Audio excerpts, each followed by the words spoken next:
Hello बच्चों, let's read this question. The question says if P, Q and R are any real numbers, then option A maximum of P, Q less than maximum of P, Q, R.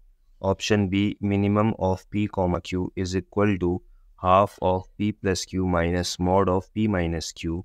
Option C maximum of P, Q less than minimum of P, Q, R.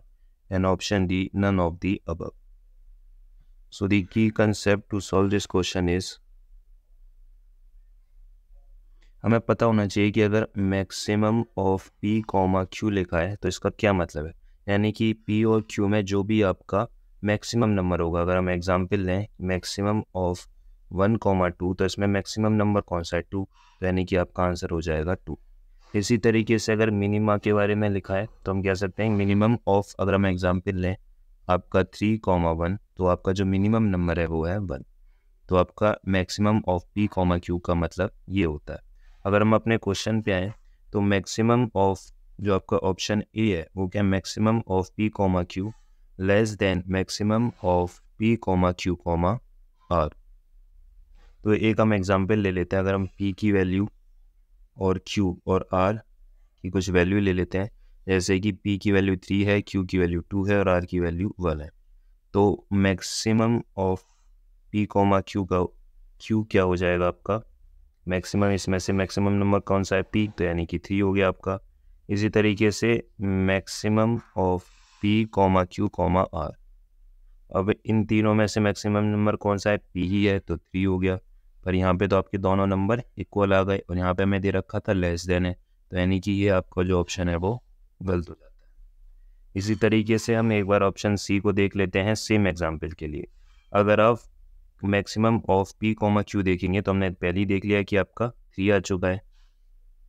Maximum of, मैं यहाँ पे option C solve कर रहा हूँ, maximum of P, Q जो हमने देखा है सेम एग्जाम्पल के लिए 3, 2, 1 के लिए जो आपका आया था वो आया था 3 of minimum of P, Q, R, यानी कि इन तीनों में से मिनिमम नंबर कौन सा है आपका 1, तो यानी कि 3 लेस देन 1, ये तो आपका गलत आ रहा है क्योंकि 3 तो बड़ा हो गया, तो यानी कि हम कह सकते हैं कि आपका सी ऑप्शन भी गलत है। अब हम एक बार बी ऑप्शन को चेक कर लेते हैं।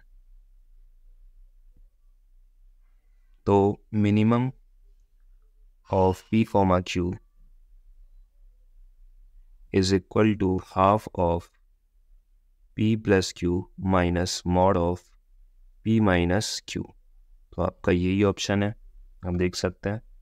अब हम केस 1 ले लेते हैं, अगर कि मान के चलते हैं कि P जो है वो आपका Q से बड़ा है, तो मिनिमम ऑफ P, Q में आपका जो आंसर आएगा वो Q आएगा क्योंकि Q आपका एक छोटा नंबर हो गया। इसी तरीके से हम यहाँ पे RHS को सॉल्व करेंगे तो आपका ये P प्लस Q माइनस, अब आप देखें कि जो आपका मॉड P माइनस Q है वो कैसे खुलेगा, जब आपका P बड़ा है यानी कि पॉजिटिव के साथ ही खुलेगा ये, तो आपका P माइनस Q के इक्वल हो जाएगा, तो यहाँ पे मैं लिख लेता हूँ P माइनस Q। अब आप देखें जो आपका P है वो कैंसिल आउट हो गया, Q आपका 2Q हो गया, तो यानी कि 2Q/2 is equal to Q, तो यानी कि ये हर वैल्यू के लिए आपका, हर PQR वैल्यू के लिए आपका ये सेटिस्फाई करेगा। केस हम 2 ले लें, अगर केस 2 में हम ले लेते हैं कि P जो है वो आपका लेस देन Q है, तो यानी कि P आपका छोटा नंबर हो गया, जब P छोटा नंबर हो गया तो आपका मिनिमम ऑफ P, Q क्या आएगा आपका P आ जाएगा।